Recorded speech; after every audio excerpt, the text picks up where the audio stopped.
نوشہر و فیروز دعوت اسلامی کے زیر اہتمام ایک عظیم الشان روحانی اجتماع منعقد کیا گیا، جس میں شہر اور گرد و نواح سے ہزاروں عاشقان رسول نے پرجوش شرکت کی۔ اجتماع کا آغاز تلاوت قرآن پاک سے ہوا، جس کے بعد نعت رسول مقبول صلی اللہ علیہ وسلم کی سعادت حاصل کی گئی۔ مرکزی مجلس شورا کے رکن مولانا حاجی عبدالحبیب اتاری نے اپنے مؤثر اور دل نشین بیان میں درود پاک کی فضیلت پر خصوصی گفتگو کی۔ انہوں نے جھوٹ سے اجتناب، غیبت سے بچنے، امانت کی حفاظت اور سنت رسول صلی اللہ علیہ وسلم کو اپنی زندگیوں میں اختیار کرنے کی اہمیت پر نہایت جامع اور انداز فہم میں روشنی ڈالی۔ لا الہ الا محمد رسول اللہ صلی اللہ تعالی علیہ وسلم۔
حضور غوث پاک شیخ عبدالقادر جیلانی رحمۃ اللہ تعالیٰ علیہ، یا اللہ پاک مجھے جناب غوث اعظم کے مریدوں میں قبول فرما اور سلسلہ قادریہ کی برکتوں سے مالا مال فرما، آمین۔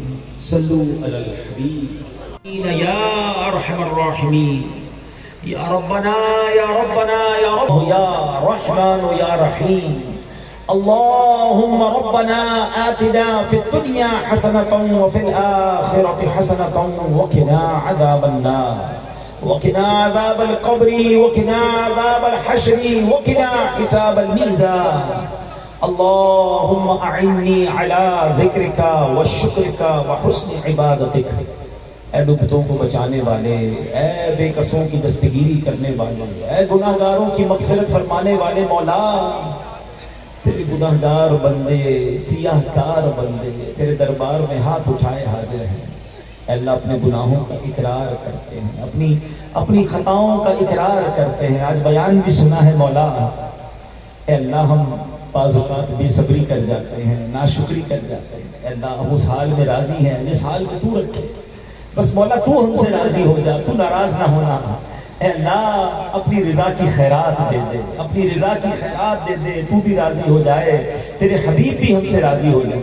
اے پروردگار، اے مالک کریم، ہمارے تمام صغیرہ کبیرہ گناہوں کو معاف فرما دے۔ آج ہم نے منافقت کی 4 علامتوں کے بارے میں سنا۔